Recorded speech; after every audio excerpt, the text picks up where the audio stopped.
gross profit itu adalah laba kotor. Ya, laba kotor itu didapat dari penjualan dikurangi dengan HPP-nya atau cost of goods sold, ya. Bedanya COGM sama COGS itu adalah kalau COGM itu biaya produksi, kalau COGS itu adalah nilai persediaan atau biaya produksi yang terjual, ya. Itu bedanya. Terus what else ya? Terus ada costing. Costing itu adalah cost accounting ya. Jadi dia tuh perhitungan harga pokok. Ya, oke.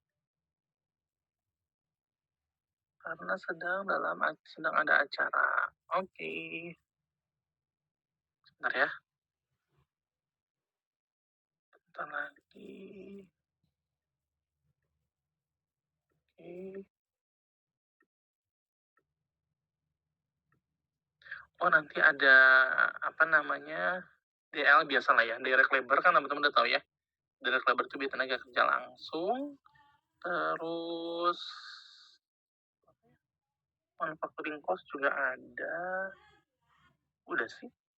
Bahasan-bahasannya itu sih nanti yang mungkin akan ketemu di di mata kuliah ini ya.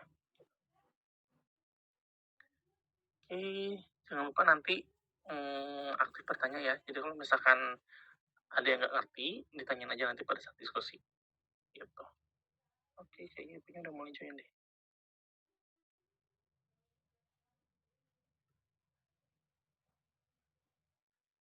Oke. Bentar ya.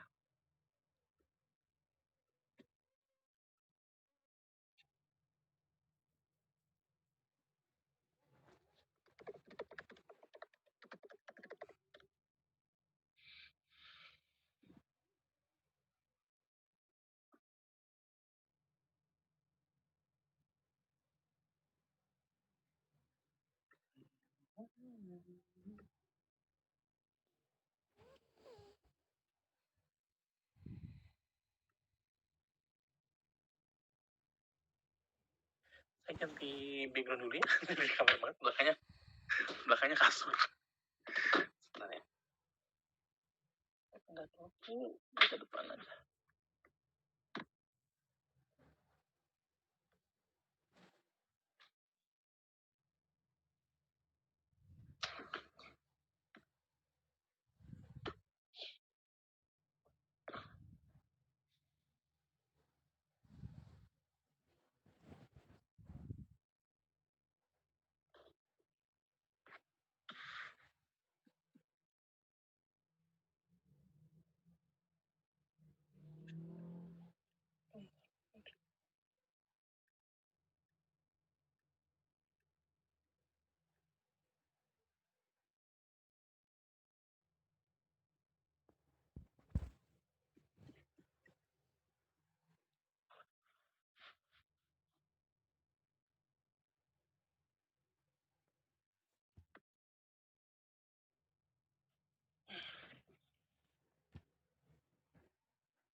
Oh, nanti untuk list kelompok ujian, nanti tolong kirimin ke saya ya. Atau kirim di grup aja juga nggak apa-apa sih. Jadi saya nanti tahu gitu ya, teman-teman kelompoknya sama siapa aja.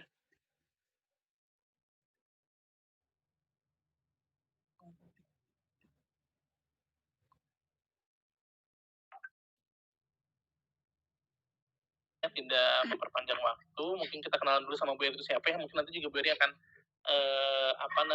di slide PPT-nya akan menjelaskan juga. Bu Eri ini sebagai cost accounting di PT Nabati Group yang sudah lama ya Bu ya, jadi mungkin nanti terkait dengan case-case atau mungkin implementasi yang dihadapi di dunia industri itu seperti apa, mungkin dia akan lebih kompleks gitu ya. Nah, nanti teman-teman kalau misalnya ada yang mau ditanyakan terkait dengan implementasinya seperti apa, kendala yang dihadapi di dalam perhitungan cost accounting di dunia nyata itu seperti apa gitu ya, di dunia industri itu bisa ditanyakan aja setelah sesi penyampaian materi gitu ya. Nah, kita langsung aja kali ya Bu Eri untuk share screen, saya bantu share screen supaya nanti Ibu bisa fokus ke pemaparan ya Bu. Oke, sebentar. Ya, terima Oke, kasih. ya, sudah muncul ya, Bu? Nah, terus kalau gitu saya persilakan Ibu Eri untuk, pemaparan materinya. Silakan Ibu.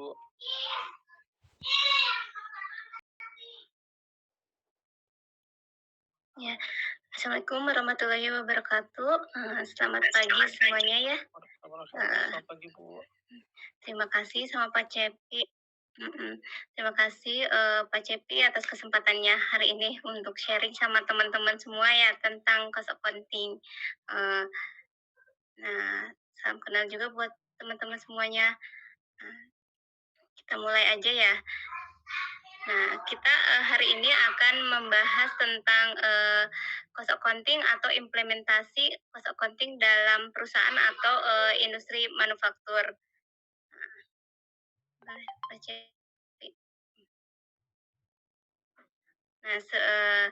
Nah, perkenalkan ya, saya itu cost accounting di PT Kaldu Sari Nabati Indonesia. Saat ini sebagai cost accounting assistant manager ya. Nah, sebelumnya sebagai cost accounting supervisor atau analis dan sebelumnya sebagai plan accounting dan accounting GL. Nah, sekarang saya sebagai cost accounting fokus di perhitungan cost accounting atau biaya produksi di PT Kaldusari Nabati Indonesia. Mungkin itu aja ya perkenalan dari saya. Nah, kita selanjutnya masuk ke materi ya. Nah, sekarang ada beberapa yang akan dibahas kali ini ya. Mungkin teman-teman udah dapat materi tentang cost accounting basic. Nah, mungkin di sini akan sekilas aja ya untuk membahas tentang cost accounting eh, apa tentang cost accounting, pengertiannya atau pemahamannya sedikit aja. Terus yang kedua nanti kita akan bicara tentang COGM atau cost of good manufacture. Nah, yang ketiga tentang kalkulasi COGM atau gross profit-nya. Nah, mungkin Pak Cepi sekarang kita masuk ke accounting basic ya atau cost accounting. Nah, cost accounting ini merupakan salah satu cabang dari akuntansi yang berfokus dalam pengumpulan data, pencatatan, pengklasifikasian, dan analisa biaya produksi atau jasa yang dikeluarkan oleh perusahaan. Jadi, cost accounting berfokus dalam menganalisis biaya yang terjadi dalam produk di suatu perusahaan. Nah, eh, mungkin masuk ke selanjutnya ya. Nah, ini ada beberapa tujuan dan fungsi cost accounting. Salah satunya adalah penentuan biaya produksi untuk pengendalian biaya, penetapan harga, perencanaan dan anggaran, pengambilan keputusan atau untuk evaluasi kinerja dalam suatu perusahaan ya. Nah, untuk menentukan pertama itu menentukan biaya produksi. Nah, cost accounting ini kita mmm, harus menentukan berapa banyak biaya produksi yang, dalam suatu produk. Nah, kita harus mengklasifikasikan, dalam biaya, bahan baku, tenaga kerja langsung, atau selain itu ya, atau biasa disebut biaya overhead. Nah, cost accounting juga dapat berfungsi sebagai pengendalian biaya ya, untuk membantu manajemen atau perusahaan mengendalikan dan mengurangi biaya atau mengidentifikasi produk mana yang boros atau inefisiensi dalam perusahaan. Terus yang ketiga itu adalah sebagai penetapan harga. Penetapan harga karena kita udah tahu ya berapa biaya produk tersebut, makanya kita dapat menentukan margin yang kita dapat dari produk tersebut, sehingga kita dapat menentukan harga jualnya dan dapat menentukan keuntungan yang kita peroleh. Terus selanjutnya untuk nah ini perencanaan dan anggaran untuk pengambilan keputusan dan evaluasi kinerja. Nah, tadi ya untuk pengambilan keputusan karena kita tahu produk tersebut, biaya-biaya dan margin yang diperoleh dalam perusahaan untuk produk-produk tertentu itu, maka kita dapat mengambil keputusan produk mana mana yang kita harus tingkatkan, produk mana yang harus kita evaluasi lagi gitu, biaya-biayanya. Nah, masuk ke selanjutnya, Pak. Nah, sekarang kita masuk ke ya, atau cost of goods manufacture. Mungkin teman-teman udah belajar sebelumnya atau baru mengenal COGM ini. Nah, ini kalau istilah lainnya adalah harga pokok produksi ya, di mana COGM adalah total biaya yang dikeluarkan untuk memproduksi suatu barang dalam periode tertentu. Jadi cost dalam suatu barang gitu. Nah, skupnya itu skup si COGM ini terdiri dari biaya produksi langsung, tidak langsung, dan tenaga kerja langsung atau tidak langsung, atau biaya produksi overhead lainnya. Terus selanjutnya, nah ini ada beberapa komponen COGM. Nah kebetulan di perusahaan kami itu si komponen COGM itu diklasifikasikan ke dalam 7 komponen. Ya, di antaranya adalah RM, PM. RM itu adalah raw material atau bahan baku. PM itu adalah packaging material ya. Nah, terus DL itu direct labor, energi. Energi itu di sini ada listrik dan gas ya. Terus OMC atau other manufacturing cost. Nah, other manufacturing cost ini adalah biaya selain komponen yang RMPM, DL, energi, dan depresiasi. Nah, mungkin depresiasi ini adalah biaya penyusutan ya dalam mesin atau aset yang digunakan untuk proses produksi. Nah, lanjut Pak Cip. Nah, ini adalah penggambaran si raw material ya. Raw material itu atau bahan baku utama dasar yang digunakan dalam proses produksi. Biasanya bahan produksi atau raw material ini yang komponen atau presentasinya paling besar dalam suatu produk. Contohnya misalkan dalam industri makanan, misalkan pembuatan kue atau mie, si bahan bakunya adalah terigu, gula, keju, coklat ini untuk dalam ini ya, dalam kue. Nah, ini tuh biasanya raw material tuh komponen paling besar dalam COGM. Nah, selanjutnya adalah uh, packaging material. Packaging material biasanya bahan pembantu. Setelah ada bahan utama dan bahan pembantu. Biasanya ini adalah bahan untuk membungkus produk tertentu. Nah, di kita itu biasanya ada inner pack atau plastik, inner box-nya untuk membungkus produknya, dan yang kemasan secondary-nya ada tone box. Nah, yang packaging, nah yang selanjutnya direct labor. Direct labor itu adalah biaya tenaga kerja langsung, di mana biaya tenaga kerja ini yang terkait langsung dengan produk. Misalkan dalam proses suatu produksi, kita itu ada operator mesin processing, terus mesin packaging, dan helper. Pokoknya si direct labor itu adalah tenaga kerja yang berkaitan dengan produk secara langsung. Nah, selanjutnya Pak Cepi, ini energi cost ya. Energi cost merupakan ya pengeluaran yang diperlukan untuk penggunaan energi dalam proses produksi atau operasional ya. Misalnya energi ini adalah biasanya ya paling besar tuh energi listrik sama gas.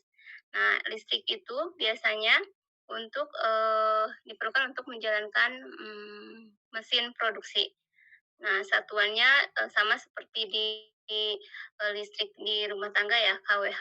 Mungkin yang membedakan nanti adalah tarif antara industri sama rumah ya. Yang kedua itu energinya adalah gas. Biasanya gas itu diperlukan untuk menjalankan mesin produksinya. Kalau biasanya ada yang menggunakan gas LPG, atau perusahaan yang lebih besar itu biasanya menggunakan CNG atau dalam satuan SM kubik atau MMBTU ya. Terus selanjutnya komponen selanjutnya adalah, depresiasi. Nah, depresiasi ini merupakan, penyusutan atau biaya pengalokasian aset tetap selama masa manfaatnya.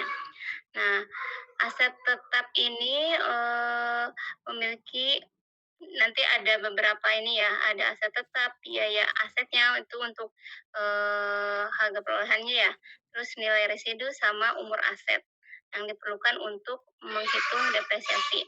Nah, metode depresiasi mungkin, di akunting general ya, udah belajar beberapa metode, depresiasi. Tapi, di kita biasanya yang paling sederhana biasanya yang digunakan adalah metode depresiasi dengan metode garis lurus. Nah, karena metode ini relatif lebih sederhana dan mudah untuk diterapkan. Eee, jadi dia berkurang atau merata secara, eee, se setiap bulan selama umur manfaatnya. Terus masuk ke, ini other manufacturing cost atau biasa di kita itu istilahnya adalah OMC ya, atau biaya-biaya tambahan atau biaya lain yang dikeluarkan dalam proses manufaktur selain dari biaya utama, yang tadi ya, biaya RM, biaya PM, DL, energi, dan depresiasi. Nah, ini adalah contoh beberapa komponen OMC, di antaranya adalah indirect labor atau biaya tenaga kerja tidak langsung.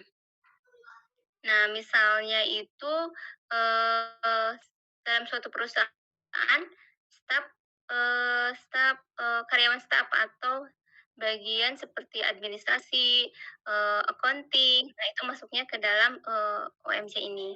Terus ada lagi yang selain itu adalah beban suku cadang, perlengkapan pabrik atau pembelian mesin. Jadi biaya-biaya selain yang komponen tadi ya, terus ini ATK dan sewa. Nah, kita kategorikan dalam other manufacturing cost ini. Terus, nah itu tadi tentang komponennya ya. Sekarang menghitungnya, calculation COGM-nya. Berikutnya Pak. Nah, di sini tuh untuk menghitung COGM kita perlu beberapa komponen. Yang tadi komponennya yang tadi ya, RM, PM, gas, listrik, DL, depresiasi, ada manufacturing cost. Nah, kita harus mengidentifikasi raw material berapa banyak atau biasanya kita disebut BOM ya atau bill of material. Nah, quantity yang dibutuhkan untuk produk tersebut. eh, Semua quantity yang diperlukan untuk setiap komponen. Nah, terus harga. Misalkan kita tadi mau bikin kue ya, si terigu itu kuantitinya berapa banyak untuk satu satu batch atau satu kali adonan ya. Terus harga terigu itu berapa. Nah, semua komponen itu diperlukan harga dan kuantitinya untuk dapat menghitung COGM. Nah, nanti kalau gas kita perlu dalam satuan tadi kilo atau SM kubik ya. Nah, price-nya juga kita dapat berapa sih harganya dari vendor misalkan. Terus listrik itu dari pemakaian listrik 1 jam itu satu line produksi itu berapa dan tarif listrik biasanya udah ditetapin sama pemerintah ya. Terus direct labor berapa jumlah orang dalam proses produksi tersebut. Misalkan satu line itu dia butuh orang misalkan 7 orang. Nah, dia 7 orang itu biasanya kita tarifnya UMK ya atau UMR. Terus depresiasi yang tadi ya, biaya ada harga perolehan dibagi umur mesin, jadi biaya depresiasi. Terus yang terakhir itu adalah OMC atau ada manufacturing cost. Biaya-biaya yang tadi selain komponen yang utama ini masuk ke sini. Nah, terus pembaginya adalah kapasitas mesin. Nah, ini berikut ini ya udah baca lanjut. Nah, ini adalah contoh yang udah ada ya. Nih, misalkan kita ada produk kue A, B, C. Nah, kita hitung untuk masing-masing COGM-nya ini udah dalam dalam satuan, misalkan satu karton atau satu pack lah ya. Nah, ini COGM-nya totalnya misalkan produk A itu 56.900 ya. Nah, kita punya harga jualnya itu adalah 75.000. Nah, margin yang kita dapat adalah selisih antara harga jual dan COGM. Nah, 18.100. Nah, dengan GP-nya berarti kan rasio dari margin itu terhadap harga jual. Nah, ini yang ke bawahnya itu adalah eh, quantity ya. Quantity produk A, B, C misalkan. Makanya tinggal dikaliin antara tadi komponen cost per karton untuk masing-masing produk dikali dengan quantity. Nah, total value-nya didapat total semua itu adalah di 775 berapa? Total COGM-nya adalah 274.000 ya. 274 juta sekian. Nah, itu total COGM-nya. Masuk ke slide berikutnya Pak Cep. Nah, dari tadi yang in totalnya adalah 274 juta 750 ribu ya. Nah, dengan quantity output yang tadi tuh kita dapat total quantity dikali harga jual itu menjadi sales kita ya di 421 juta. Nah, makanya marginnya itu adalah sekitar 34%. Dengan cost-nya 65%, makanya margin 34%. Nah, itu yang kita dapatkan. Nah, masuk ke slide selanjutnya. Ini yang tadi dijelasin ya. Bagaimana cara kita dapat gross profit yang tadi. Gross profit atau laba kotor ini merupakan tadi selisih antara penjualan dan biaya produksi COGM. Dengan rumusnya yaitu net sales tadi dikurangi dengan COGM. Sehingga dapat margin ya. Net sales itu merupakan total penjualan dikali dengan kuantiti produksi dan dikurangi dengan potongan atau kalau ada diskon dan lain-lain. Itu gross profit. Nah, masuk ke slide selanjutnya Pak Cep. Nah, mungkin ini yang lebih sederhana ya contohnya. Misalkan kita mau produksi kopi 100 cup sehari. Nah, kita harus menghitung biaya yang kita perlukan atau kita keluarkan untuk memproduksi 100 cup itu. Misalkan kita butuh komponen di kopi itu adalah ada kopi, ada susu, gula. Nah, itu kan masuknya RM ya. Terus nanti ada cup dan sedotan itu yang tadi packaging material, gajinya itu direct labor yang tadi ya, terus overhead listrik dan lain-lain. Kalau ini sederhana, kita totalin sehari itu kita biaya yang dikeluarkan adalah 650.000 misal. Nah, biaya per cup berarti kan 650.000 itu dibagi dengan 100. Berarti si biaya per cupnya itu adalah 6.500. Nah, dari sini kita bisa menentukan harga jual. Misalkan kita akan menjual 10.000 per cup. Nah, hanya margin yang kita dapat adalah 10.000 dikurangi 6.500 itu. Jadi 3.500 dan GP-nya itu adalah 35% karena 3.500 dibagi dengan harga jualnya. Nah, mungkin itu yang sederhananya ya. Nah, ini masuk selanjutnya. Nah, ini ada beberapa fungsi gross profit dalam perusahaan. Nah, ada merupakan indikator kesehatan perusahaan ya dan berfungsi sebagai alat dalam pengambilan keputusan. Nah, misalkan dalam sebuah perusahaan produk A, B, C yang tadi ya. A itu adalah 24%, yang B-nya itu 30, C-nya 37%. Nah, kan perusahaan akan memutuskan untuk misalkan akan fokus terhadap produk yang marginnya paling tinggi yang di produk C itu, atau perusahaan juga dapat mencari cara untuk mengurangi biaya atau meningkatkan margin di produk A dan B sehingga perusahaan dapat meningkatkan keuntungannya. Nah, selanjutnya Pak Cep. Nah, ini ada beberapa strategi ya untuk meningkatkan meningkatkan GP ini. Misalkan yang pertama meningkatkan penjualan tadi ya, meningkatkan penjualan produk yang memiliki gross profit tinggi atau tadi melihat produk mana yang inefisiensi. Nah, itu harus ditingkatkan biar membantu meningkatkan marginnya. Yang kedua adalah penetapan harga yang tepat. Nah, mungkin harus dilihat lagi ya, si harga yang kita tetapkan itu apakah udah sesuai atau belum. Misalkan kenapa dia marginnya rendah, mungkin harga jualnya kita terlalu rendah. Nah, yang ketiga adalah mengurangi biaya-biaya produksi. Biasanya perusahaan mencari alternatif bahan atau harga yang lebih murah, namun biasanya dengan kualitas yang sama atau tidak merubah produk yang udah eksis ya.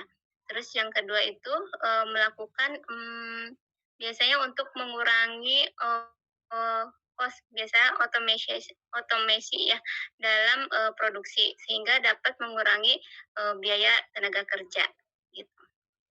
Terus selanjutnya udah ya. Nah, mungkin itu aja Pak Cepi yang bisa disampaikan ya. Oke, terima kasih banyak Bu Eri atas pemaparan yang luar biasa ya. Ya.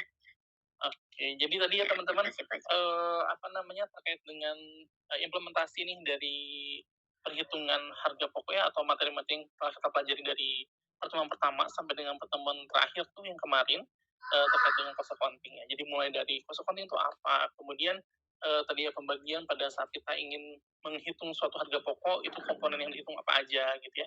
Kemarin kan di materi, pada saat kita ingin menghitung harga pokok, kita akan menghitung 3 komponen, ya, mulai dari bahan baku, biaya tenaga kerja, dan juga overhead, ya. Nah, kemudian pada saat implementasinya di dunia nyata itu seperti apa sih di industri itu gitu ya. Seperti tadi yang disampaikan sama Bu Eri, kalau misalkan di industri itu sebenarnya konsepnya sama gitu ya. Nih, dia itu ada di salah di Nah, di industri mungkin pembagiannya secara konsep dia akan sama gitu ya, nanti dibaginya akan menjadi 3 komponen juga gitu ya, bahan baku, biaya tenaga kerja, dan juga biaya overhead pabrik. Cuman biasanya pada saat implementasi di dunia kerja, perusahaan itu akan melihat nih, komponen mana sih yang biasanya itu menjadi komposisi terbesar dalam penentuan dalam komponen harga pokoknya gitu ya. Makanya mungkin bisa jadi nanti pembelahan itu akan menjadi lebih banyak lagi gitu ya, seperti di sini itu ada pemisahan di bahan baku itu ada 2, ada raw material sama ada packaging material. Kenapa harus ada 2 gitu ya? Karena kalau misalnya kita ngomong produknya makanan, makanan itu ketika dijual atau didistribusikan kepada pelanggan itu pasti harus dalam bentuk packaging ya, harus dalam bentuk bungkusannya. Kan nggak mungkin ya perusahaan itu jual makanan cuman isinya aja gitu ya. Kayak misalkan saya jual kue, cuma kuenya doang, atau saya jual nasi goreng tapi nggak dibungkus gitu ya. Orang mau beli nasi goreng, saya kasih nasinya ya, saya kasih apanya gitu kan nggak mungkin dibungkus. Makanya packaging material juga masuk ke dalam komponen bahan baku gitu. Kemudian direct labor jelas karena secara teori itu memang dia terpisah. Kemudian di sini ada pemisahan energi dan ada gas listrik nih, energi gitu ya. Energi, gas listrik itu biasanya kalau untuk perusahaan yang notabene-nya itu memang menggunakan banyak energi, itu biasanya akan dihitung secara terpisah atau menjadi komponen tersendiri. Tujuannya untuk apa? Untuk melihat tingkat efisiensi gitu ya. Karena tadi balik lagi ke tujuan dari cost accounting itu salah satunya adalah untuk pengendalian dan juga untuk evaluasi kinerja gitu ya. Kalau misalnya komponen besarnya itu dia digabung menjadi satu, mungkin perusahaan akan mengalami kesulitan terkait dengan menganalisis kinerjanya seperti itu. Gitu ya. Jadi secara teori itu dia sama gitu. Kemudian tadi juga Bu Eri menjelaskan mengenai kalkulasinya gitu ya, cara menghitung harga pokok standar itu seperti apa sih gitu ya. Tujuannya untuk apa? Tadi juga dijelaskan untuk menetapkan dari gross profit. Di mana gross profit ini tadi disebutkan bahwa dia itu sebagai salah satu indikator untuk mengukur tingkat kesehatan dari perusahaan gitu ya. Karena biasanya gross profit ini itu akan menjadi dasar acuan untuk pengambilan keputusan selanjutnya, entah itu nanti menyusun anggaran perusahaan secara keseluruhan gitu ya, kegiatan pemasaran yang akan dilakukan gitu ya, kemudian penambahan orang untuk supporting dan sebagainya gitu ya. Dia pasti berangkat dari situ, sehingga penting sekali teman-teman itu paham bagaimana sih cara kita untuk menghitung harga pokok dari suatu produk secara akurat gitu ya, supaya nanti pengambilan keputusannya pun tidak menjadi salah gitu ya, informasi yang yang diterima oleh manajemen, gitu. Nah, itu mungkin ringkasan materi yang tadi disampaikan sama Bu Eri luar biasa sekali ya. Nah, sekarang kita masuk ke sesi diskusi kali ya Bu Eri ya. Mungkin teman-teman di sini banyak yang penasaran gitu ya, terkait dengan implementasi di dunia nyata itu seperti apa sih. Oke, buat teman-teman yang mau bertanya silahkan boleh mengacungkan tangannya dulu ya. Silahkan raise hand dulu, kemudian nanti disebutkan nama dan juga NPM-nya. Oke, silahkan.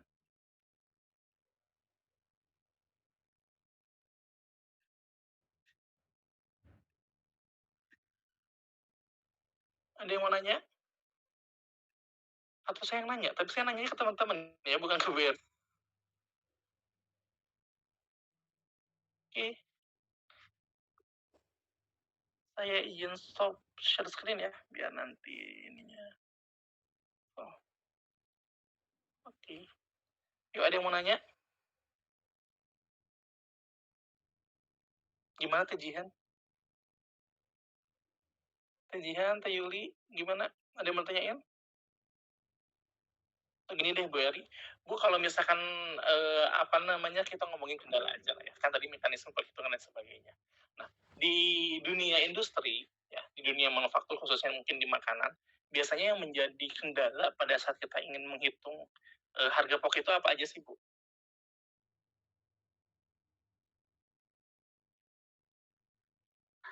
Ya, biasanya kendalanya itu kita mengidentifikasi eh, yang dedicated dan eh, non dedicated gitu. Biasanya tuh yang kalau misalkan kayak RM itu dia udah dedicated ke suatu produk ya. Jadi dia bisa lebih gampang untuk dihitung. Kecuali yang tadi sifatnya sharing ya, kayak other manufacturing cost misalkan, yaitu kayak biaya lain-lain ya, yang general kayak misalkan tadi biaya ATK misalkan atau biaya gedung. Nah, itu kan sifatnya dipakai untuk keseluruhan ya. Nah, tapi kita harus ngebagi ke produknya. Nah, itu mungkin harus ada metode alokasi yang eh, sebisa mungkin tepat gitu untuk mengalokasi ke produknya gitu. Nah, mungkin itu aja sih. Kalau kayak kayak si raw material, packaging material itu kan udah dedicated ke produk ya. Jadi kita lebih mudah mengidentifikasi. Nah, biasanya yang sulit itu yang sifatnya dipakai bareng-bareng gitu. Nah, itu yang bisa sulit untuk Identifikasi gitu ya? dimasukkan ke si produknya gitu. Oh, Ya, oke. identifikasi. Jadi jadi kalau misalkan nah teman-teman gini, jadi kalau misalkan di dunia industri kan produk juga tadi banyak ya. Tadi juga yang disampaikan Bu Eri kan ada beberapa contohnya produk A, B, dan C. Nah, pada saat menghitung harga pokok nih, kan menghitung harga pokok itu pasti kita ngitungnya adalah per jenis produknya masing-masing, gitu kan. Dimana kalau misalkan perusahaan itu dia punya punya mesin satu yang dia itu bisa menghasilkan beberapa produk, gimana cara menentukannya? Nah, biasanya itu yang menjadi concern pada saat kita menghitung harga pokok gitu ya Bu Eri ya? Gitu. Jadi nanti teman-teman pada saat akan Iya, menghitung harga betul. pokok, terus dipisah dulu nih gitu ya. Seperti yang di materi 2 minggu lalu nih kita belajar mengenai biaya share-nya, biaya gabungan dan juga biaya sampingan. Ya. Jadi ketika teman-teman ingin menghitung harga pokok dan si fasilitas atau yang ada dalam perusahaan itu dia fasilitas yang digunakan bersama, maka teman-teman harus memisahkan dulu nih porsi bagian mana yang digunakan oleh produk A, produk B, produk C dan seterusnya. Gitu ya. Sehingga teman-teman harus bisa membuat alokasi. Alokasinya pakai cara apa? Kemarin kita belajar menggunakan metode aljabar ya, kemudian ada secara perhitungan langsung dan sebagainya. Gitu ya. Jadi yang pasti adalah si biaya ini ya biaya yang digunakan bersama oleh seluruh produk itu harus dipisahkan dulu gitu. Jadi nggak boleh langsung kita punya contohnya tadi, oh saya punya sewa nih gitu ya. Si perusahaan itu punya sewa satu tempat gitu ya nilainya 100 juta. Kemudian dia punya produk 5. Bagaimana cara memisahkan biaya sewa pada masing-masing produknya? Gitu kan. Apakah mau langsung dibagi rata atau mau dibagi proporsi berdasarkan dengan tingkat hasil produksi atau bagaimana gitu ya. Nah, itu yang biasanya akan menjadi concern dari perusahaan dalam penetapan kebijakan itu akan seperti apa gitu ya. Nah, metode alokasi tadi itu biasanya akan dikembalikan lagi dengan, apa namanya, kondisi perusahaannya masing-masing. Jadi bisa jadi nanti di perusahaan A, penggunaan alokasinya itu berdasarkan dengan jumlah produknya dibagi rata, gitu ya, misalnya kalau ada 5 ya tinggal dibagi 5, atau misalkan di perusahaan lain itu penerapan kebijakannya berdasarkan dengan proporsi dari hasil produksi masing-masing produknya. Gitu ya, itu tergantung lagi kepada kebijakan dari perusahaan masing-masing. Ada standar nggak sih yang mengatur ini? Itu nggak ada. Secara secara akuntansi kita hanya menyediakan, metode cara untuk alokasinya seperti apa. Alokasi yang mau dipakai itu, dikembalikan lagi kepada, perusahaannya, begitu. Makasih Bu Eri jawabannya. Ada lagi yang mau tanyain yang lain? Yuk, yang mau nanya nggak?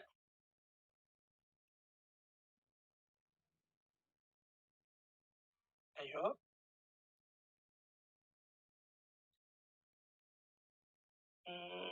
Teh Maria, biasanya Teh Maria suka banyak pertanyaan nih. Teh Maria gimana Teh? Ada yang mau ditanyain Teh? Aduh, kebetulan Bapak waktu semester lalu juga udah belajar ini lagi, jadi cukup paham, Oh, Pak. Belum ada pertanyaan. oke. Oh, semester lalu udah belajar akuntansi biaya, Teh?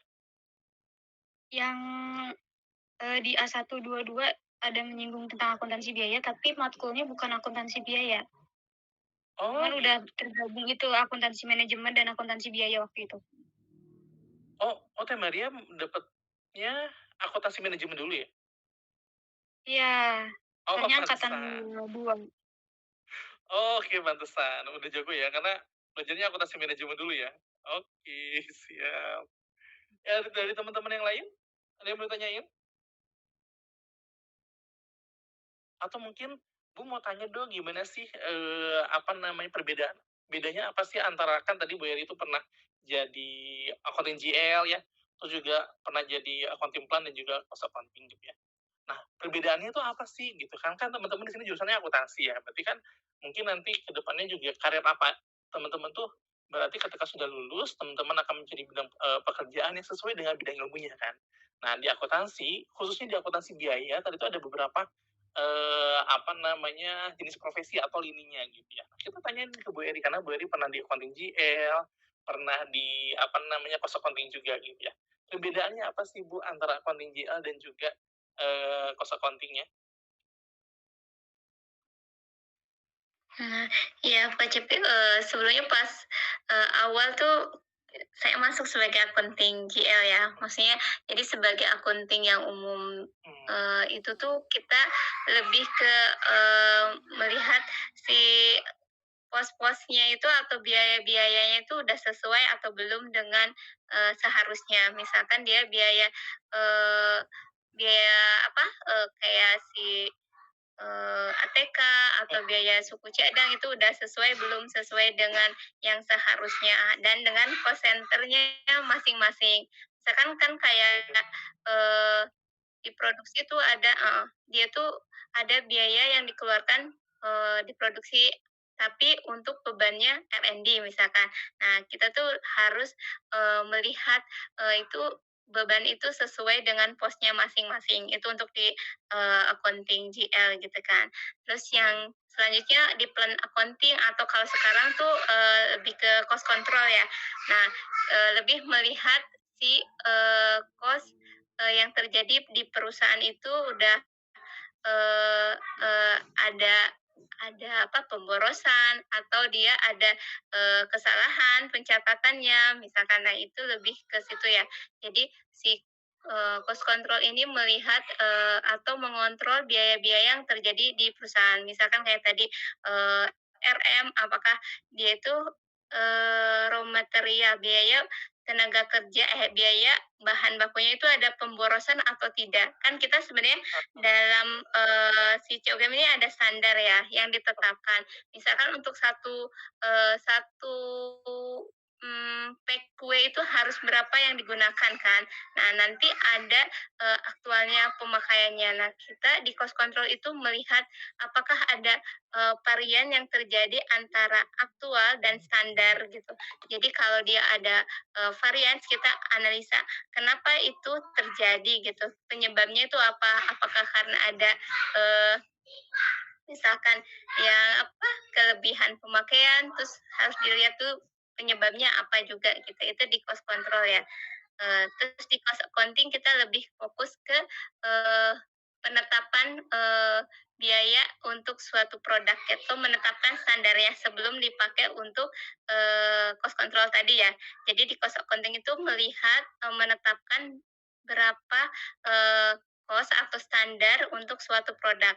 Nah, nanti dari standar ini digunakan untuk, cost control untuk menjadi pembanding atau parameter dalam melihat aktual yang terjadi gitu. Jadi kita Oke. bisa, kontrol si cost-nya berdasarkan, si cost accounting atau standarnya ini gitu. Oke. Oh gitu ya, itu Gitu. ternyata, sama-sama accounting Nah, tapi ternyata beda fungsi gitu ya?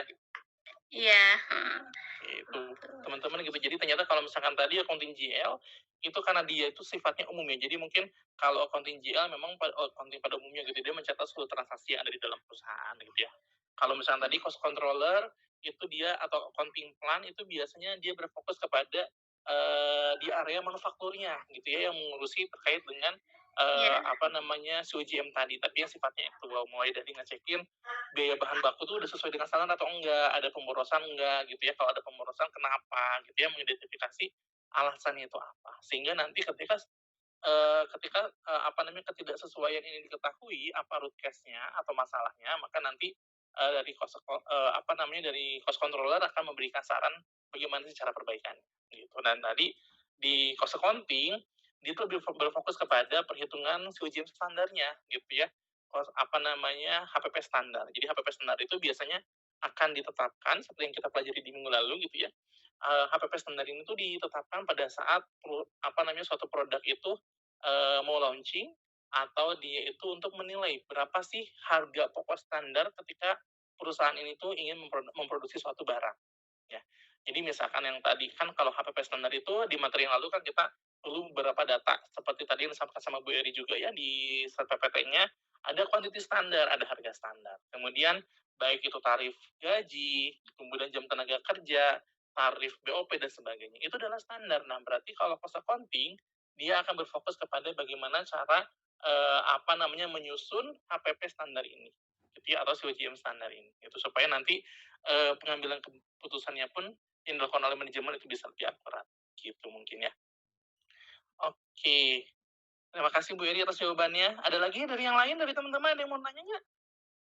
Selagi ada Bu Eri nih, mungkin nanyain gimana sih Bu kalau misalnya rasanya jadi cost accounting atau apa gitu terkait dengan kendalanya, tantangannya apa yang harus dipelajari atau apa? Ada yang mau tanyain? Karena kalau materi kan teman-teman udah pasti jago lah ya. Oke, Teh Asti, gimana Teh? Mmm, kan gini, saya penasaran sama kan PT Nabati itu tidak hanya memproduksi wafer ya, Pak? Mhm. Nah, di PT Nabati itu untuk memproduksi wafer dengan produk lain itu ada pemisahan dalam penghitungan cost accounting-nya, maksudnya pemisahan orangnya gitu, atau hanya satu orang saja yang menghitungnya? Oke, jadi pada saat menghitung harga pokok dari beberapa banyak produk gitu ya, orangnya itu yang ngitungnya tetap satu atau mungkin ada tim khusus yang berbeda atau gimana gitu ya, Teh? Iya betul, Pak. Oke, itu Bu Eri. Jadi ada pertanyaan nih dari Teh Asti, katanya kan produknya Nabati itu banyak ya Bu ya, gitu kan. Ada wafer, ada minuman, ada noodle, ada yang lain juga gitu ya. Nah, karena produknya banyak, otomatis kan pasti produksinya pun akan tinggi ya Bu. Nah, gimana sih strategi perusahaan dari PT Nabati itu untuk ngehandle supaya proses perhitungan harga pokok, baik itu standar dan juga FOM itu bisa berjalan dengan lancar gitu?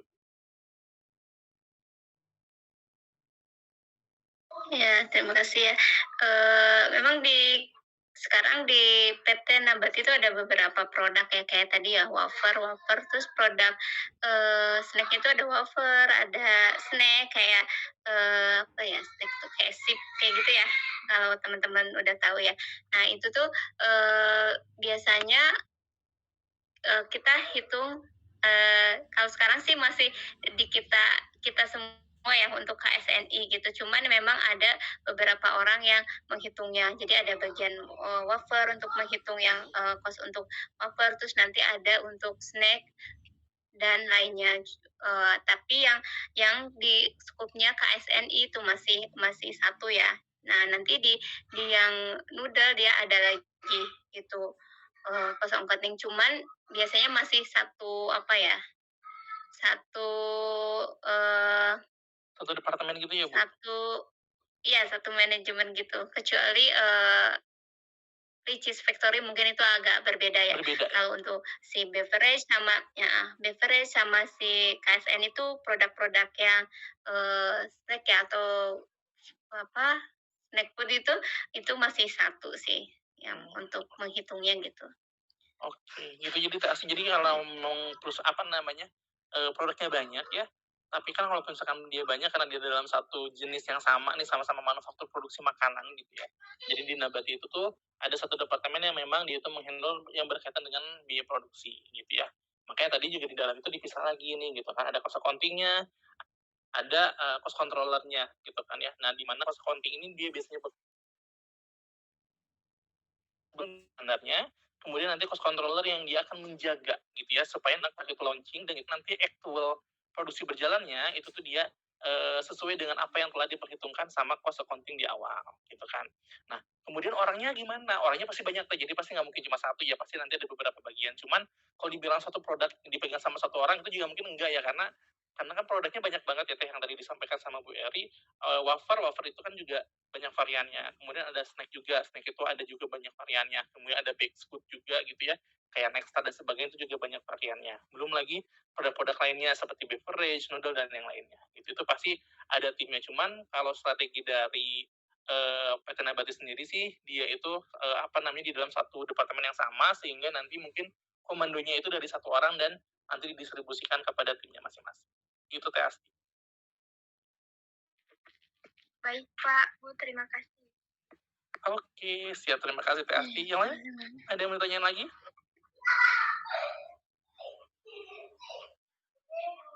Ada yang mau tanyain lagi?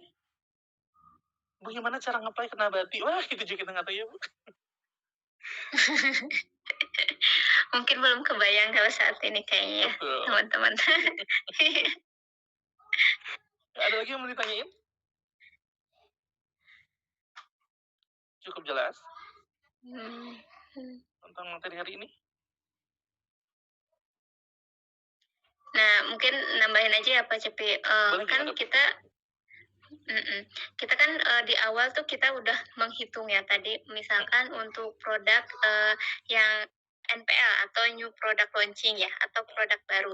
Nih kita, udah menghitung dengan standar-standar yang ditentuin di awal, kita dapat harga harga pokoknya sekian gitu. Nanti kan kita, itu dijadiin standar, nanti kita terapin di produksi misalkan. Nah, nanti kita kan aktualnya kita review,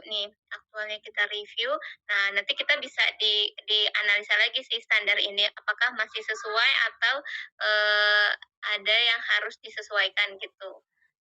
Mungkin untuk bahan evaluasi juga si aktual bisa untuk mereview si standar ini gitu.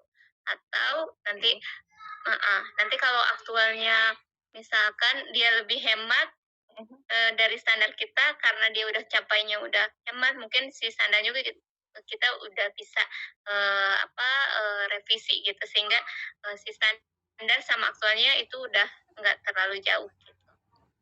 Oke. Oh, jadi antara standar costing dan juga actual costing dia saling memberikan feedback gitu ya, Bu, ya?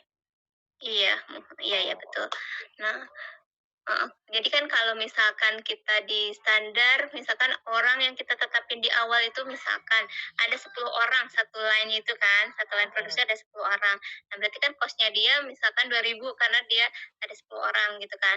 Nanti pas aktual karena, dia, ada metode tertentu, misalkan dia packer-nya lebih cepat gitu, ada metode tertentu gitu ya.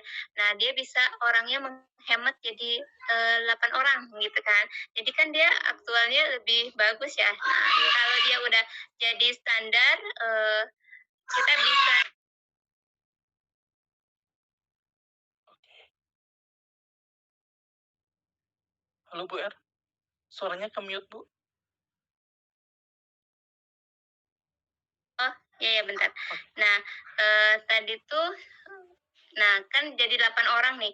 Betul. Nah, berarti kan si manajemen udah, wah ini udah bisa 8. Nah, kita bisa bisa review, si standarnya ini kita update menjadi 8 orang sehingga si si, COGM-nya juga udah bisa berkurang dan marginnya lebih tinggi secara standar. Dan nanti gap sama aktualnya udah nggak terlalu besar gitu. Udah Oke. sesuai gitu. Jadi bisa Oke. di-review juga gitu. Oke. Oh, jadi gini teman-teman. Jadi karena kalau misalnya si ujian standar itu kan dihitung di awal nih, gitu kan. Nah, dia itu pada saat dia mau launching, udah tahu nih standarnya, oh RMPM-nya sekian, dari labor-nya berapa, manufakturnya seperti apa, gitu ya. Nanti pada saat actual-nya berjalan, nanti kan ada komparasi nih, oh standarnya itu bilangnya A, misalkan let's say tadi. Tenaga kerjanya yang pertama kali itu dihitung standarnya untuk memproduksi produknya itu butuh 10 orang. Tapi pada saat actual, karena mungkin ada improvement atau perbaikan proses, atau ternyata ada suatu metode yang diterapkan supaya proses itu menjadi lebih efisien, ternyata jumlah orang yang dibutuhkan itu cuma 8 orang aja. Nah, berarti kalau gitu gimana? Kan posisi si standar, si actual itu menjadi lebih kecil ketimbang dengan standar, gitu kan. Apakah standarnya salah? Ya tidak juga. Standar itu memang dihitung berdasarkan kondisi yang idealnya. Tapi ketika misalkan aktualnya terjadi adanya kegiatan improvisasi ya, atau misalkan adanya perbaikan proses atau apapun itu yang menyebabkan terjadinya perbedaan antara aktual dan juga standar, maka nanti standarnya bisa menyesuaikan. Gitu. Oh, berarti kalau gitu karena aktualnya 8, berarti 8 orang ini tuh bisa menjadi standar untuk kemudian hari. Gitu. Jadi nanti standarnya yang kita update. Supaya apa? Supaya nanti tidak memberikan gap yang terlalu besar tadi. Gitu ya. Begitupun juga dengan tadi energi, gas, listrik atau misalkan biaya overhead gitu ya. Dulu mungkin tenaga helpernya banyak gitu ya. Tapi ternyata ada kegiatan otomasi gitu ya. Mungkin ada beli mesin baru supaya nanti mengurangi jumlah biaya tenaga kerja gitu ya, supaya nanti lebih efisien, lebih cepat dan sebagainya, itu juga nanti bisa diterapkan. Gitu. Jadi antara cost accounting dan juga antara COG standar dan juga COG aktual itu dia saling memberikan feedback gitu ya. Yang pertama sebagai alat komparasi atau pengendalian, yang kedua juga sebagai alat untuk menguji atau mengukur apakah standar itu masih sesuai atau perlu dilakukan pembaharuan. Begitu teman-teman. Ada yang mau tanyain lagi? Ada yang mau tanyain dari teman-teman tadi? Tambahan dari Bu Eri cukup bagus ya. Ada yang mau tanyain? Tidak ada? Sudah paham? Berarti gimana nih implementasi cost accounting di dunia kerja yang sesungguhnya itu seperti apa? Berarti dari sini teman-teman ada yang, oh saya pengen nih jadi cost accounting gitu ya. Berhubungan dengan kegiatan produksi gitu ya, bagaimana cara menghitung harga pokok dan sebagainya. Gitu. Oke, mungkin kalau tidak ada yang mau tanyain nggak? Boleh gimana Kang? Silakan Kang. Saya ingin bertanya Pak, kalau Boleh, soal gimana Kang? jadi apa akibatnya jika biaya bahan baku raw material ini tidak dihitung tepat dalam perhitungan COGM? Soalnya mesti bingung gitu ya. Oke, jadi kalau dampak kalau misalkan ada miskalkulasi gitu ya. Jadi dalam perhitungan itu ada sesuatu yang tidak sesuai gitu ya. Iya Pak. Betul. Dampaknya seperti apa ya? Oke, ya terima kasih Kang Dwi. Oke, Bu Eri ada yang nanya nih dari Kang Dwi. Katanya itu kalau misalnya kita pada saat menghitung COGM standar, itu kan kita ngomongin semua komponen nih, gitu kan. Nah, gimana sih dampaknya kalau misalkan ternyata pada saat kita menghitung standar cost di awal, itu ada miss. Entah itu menghitung bahan bakunya, atau mungkin menentukan tarif tenaga kerja, atau apapun itu. Gitu. Dampaknya itu kemana ya? Nah, terima kasih ya, Dwi ya, pertanyaannya. Memang sih si penentuan COGM standar ini memang sangat penting sekali ya. Maksudnya karena kita pas hitung di awal nih untuk produk tertentu kita udah hitung nih. Kalau kurang tepat atau tidak sesuai itu efeknya itu ya sangat berefek terhadap perusahaan gitu ya. Karena misalkan kita udah nentuin si produk ini misalkan 5.000 gitu kan. Nah, nanti kan perusahaan udah menetapkan margin yang didapat atau dengan harga jual tertentu gitu kan. Nah, kalau penetapannya itu ada keliru, misalkan kita ada salah hitung atau kurang hitung, misalkan ada material yang tidak terhitung gitu ya. Nah, berarti kan itu lebih rendah ya COGM-nya yang sebenarnya itu akan lebih tinggi gitu. Nah, Nah, kita udah nentuin nih harga jual segini, terus COGM-nya yang dengan yang salah tadi, terus kita produksi misalkan ya dengan, COGM itu dengan harga jual tadi yang udah ditentuin.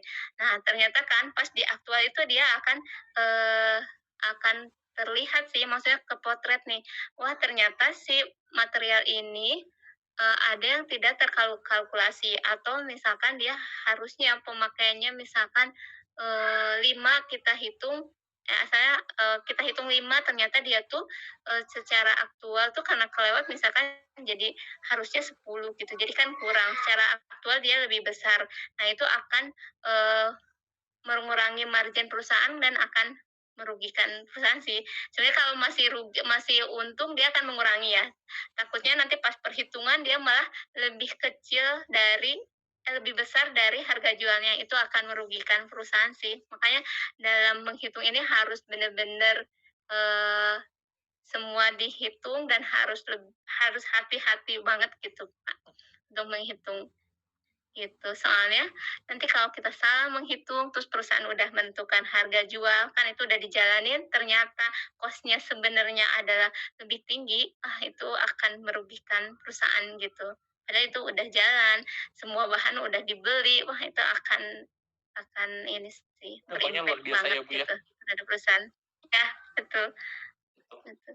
Gitu kan. Oke, terima kasih Bu Eri jawabannya, gitu. Jadi gitu Kang Dwi, Iya, kalau misalkan kita ada salah ngitung nih, misalkan di cost accounting gitu ya, pada saat penentuan harga jual penetapan harga pokok. Jadi kan biasanya kalau sesuai standar tadi, itu kan biasanya kita hitung pada saat produk itu rata-rata ya, biasanya itu dihitung sebelum suatu produk itu launching.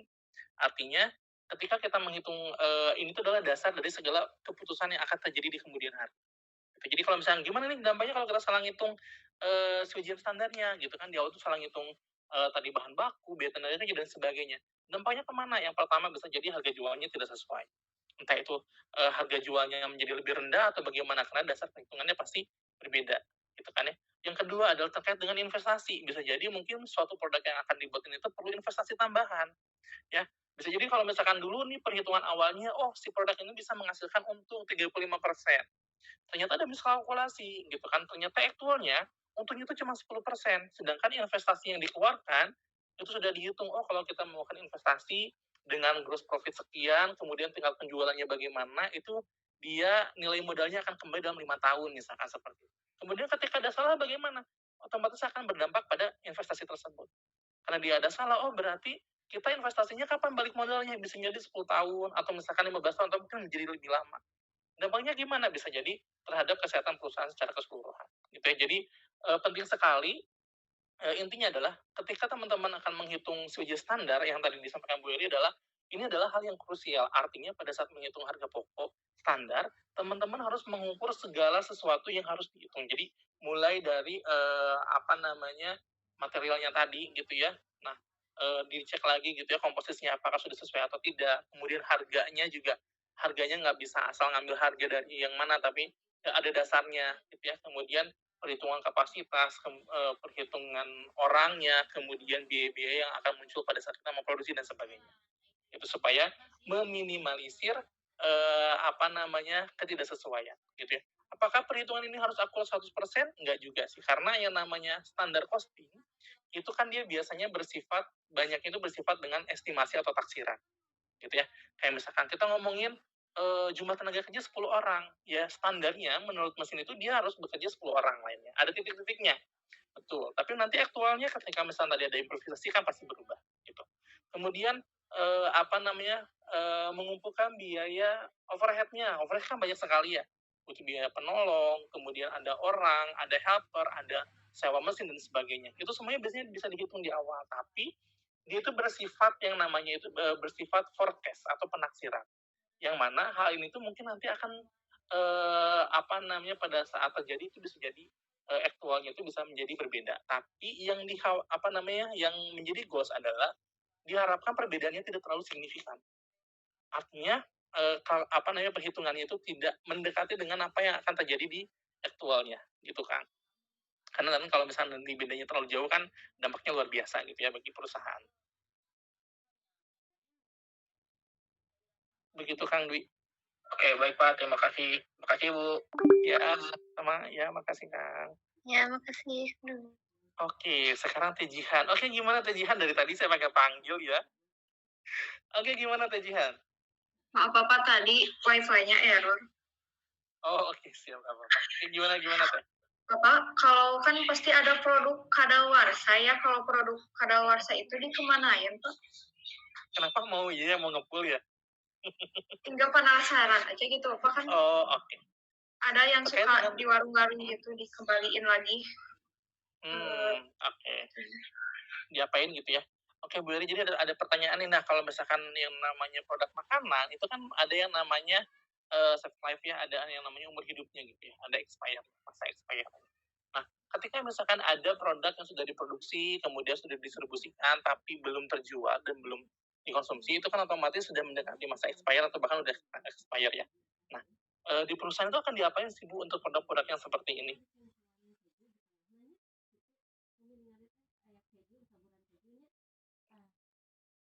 Halo Bu Eri? Halo, iya. Nah, maksudnya produk kadaluarsa untuk yang produk Mungkin bisa jadi atau produk bahan jadi baku. atau raw Ya. material, bisa dua-duanya mungkin Bu. Yang berhubungan Oh, sama bahan yang material. expired itu Ya, seperti apa biasanya sih? kalau harusnya ya yang kalau udah expired kita biasanya dimusnahkan gitu kan. Kalau dia udah nggak layak dipakai, biasanya kita jadi dimusnahkan atau dihancurkan kan. Nanti si bebannya akan masuk ke beban pemusnahan gitu. Sebenarnya kita nggak pakai lagi si produk itu gitu untuk diproduksi. Oke, jadi halo Bu, sudah selesai ininya Bu? Oh Ke-mute Bu? iya, jadi Tadi maksudnya ke-mute. dia kemit ya? Ya, jadi kalau udah ada kadaluarsa gitu, kita memang nanti ada pihak yang ngecek ya, kayak QC gitu. Dia kalau dia emang udah kadaluarsa dan udah nggak digunakan lagi, pasti dia akan merekomendasikan untuk dimusnahkan. Nanti kita ada approval ke manajemen untuk biaya pemusnahan ini gitu, dan munculnya dia akan muncul di beban pemusnahan gitu.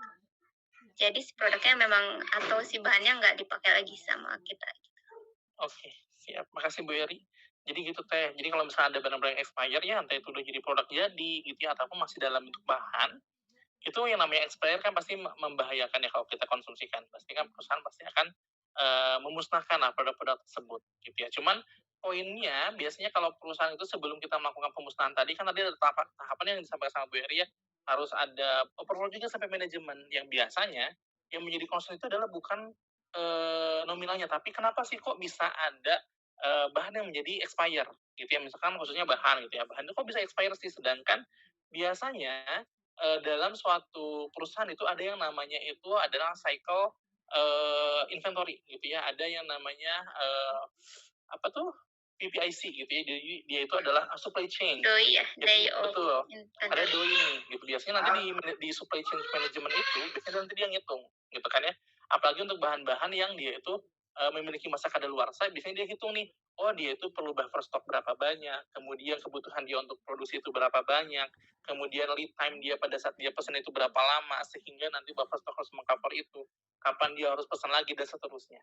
Ketika cycle tersebut jalan, maka tadi barang-barang expire untuk bahan baku itu pasti tidak akan terjadi gitu ya.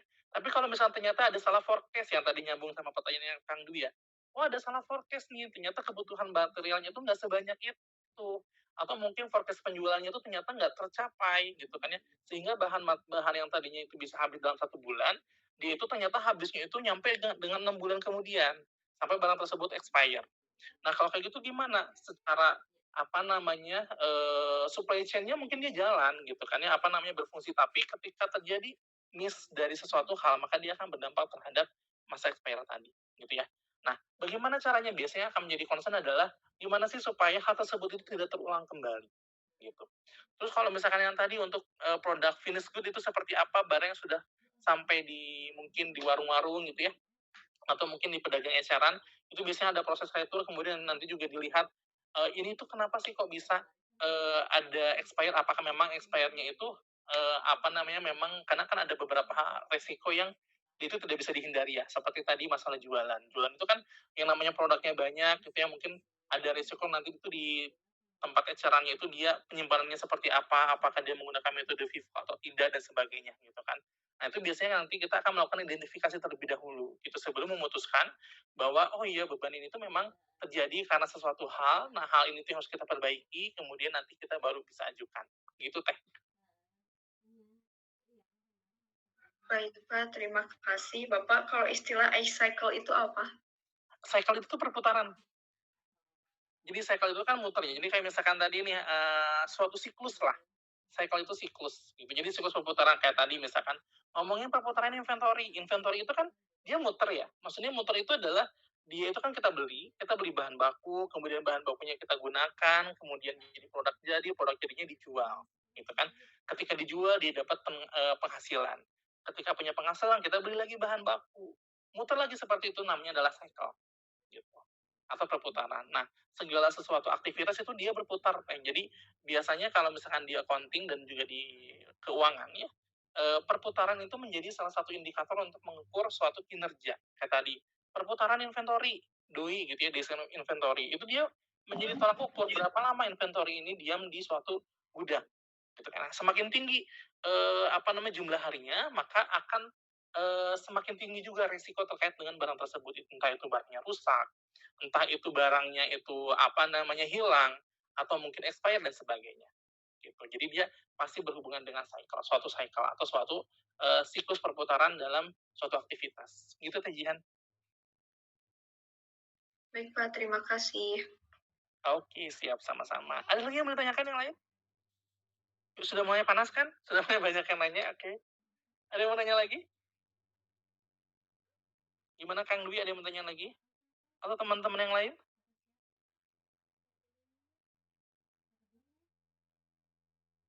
Gimana Kang Rizky? Ada yang mau ditanyain Kang?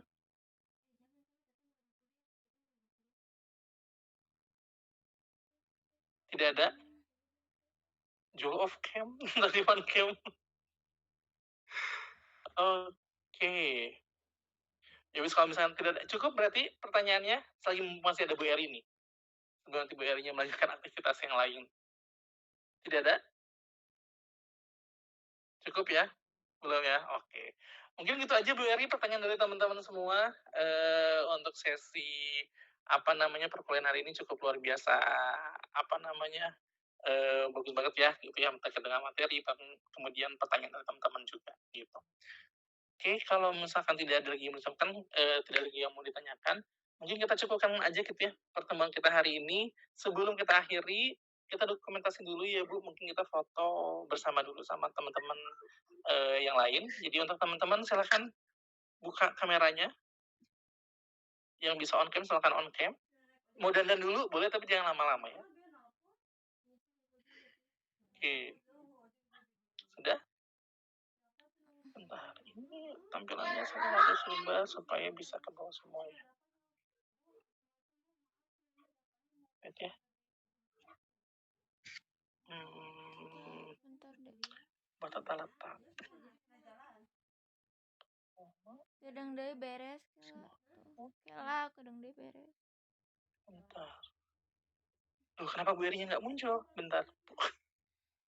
Sebentar ya.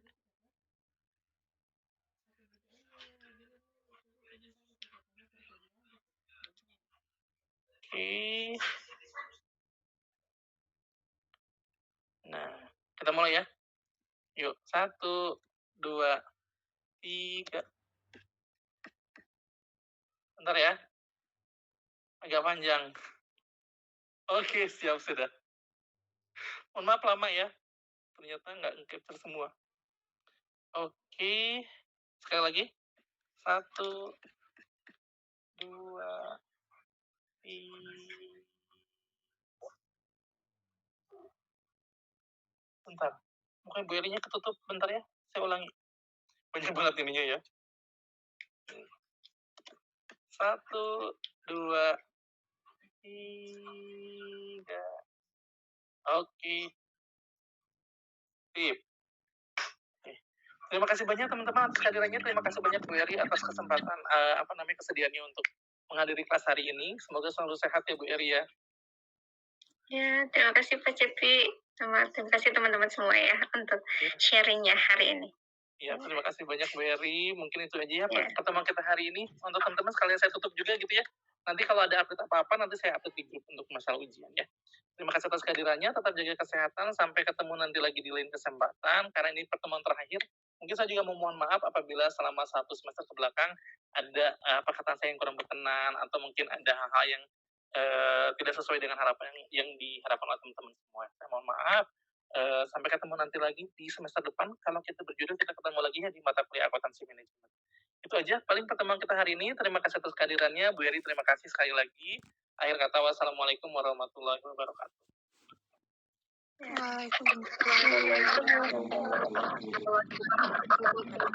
Ibu dari Terima kasih, Pak. Terima kasih Ya, semuanya sama-sama. ya. Terima kasih. Terima kasih,